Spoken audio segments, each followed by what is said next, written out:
जिस ओर जवानी चलती है उस ओर जमाना चलता है। जी हाँ, ये छात्र राजनीति के आंदोलनों का एक बेहद प्रसिद्ध नारा है जिसे लगभग सभी दल के सभी नेताओं ने खूब जोर शोर से लगाया होता है। इसका उद्देश्य होता है कि ये संदेश जाए कि युवा परिवर्तन के वाहक हैं, शक्ति के और चैतन्यता के वाहक हैं।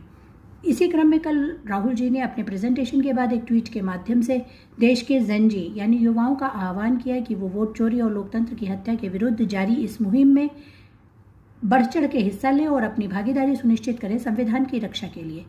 जवाब बीजेपी के निशिकांत दुबे जी ने दिया। निशिकांत दुबे जी शायद खुद को युवा समझते हैं।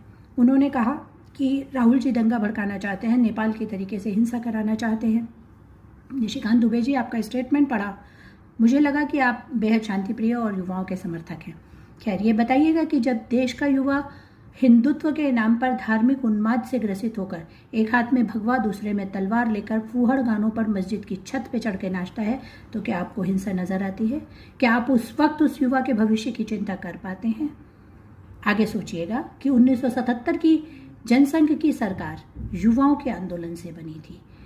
आपका जन्मभूमि और बाबरी मस्जिद का आंदोलन जो परवान चढ़ा वो युवाओं के आंदोलन से चढ़ा। आपकी सरकार बीजेपी की दिल्ली में बनी अन्ना आंदोलन जो कि युवाओं के द्वारा सड़कों पर प्रचारित किया जा रहा था। तो युवा आंदोलन को सिर्फ और सिर्फ हिंसा से जोड़कर युवाओं का अपमान करना बंद कर दीजिए। भगत सिंह देश के पहले युवा थे जिन्होंने स्वतंत्रता संग्राम की लड़ाई को निर्णायक मोड़ दिया था।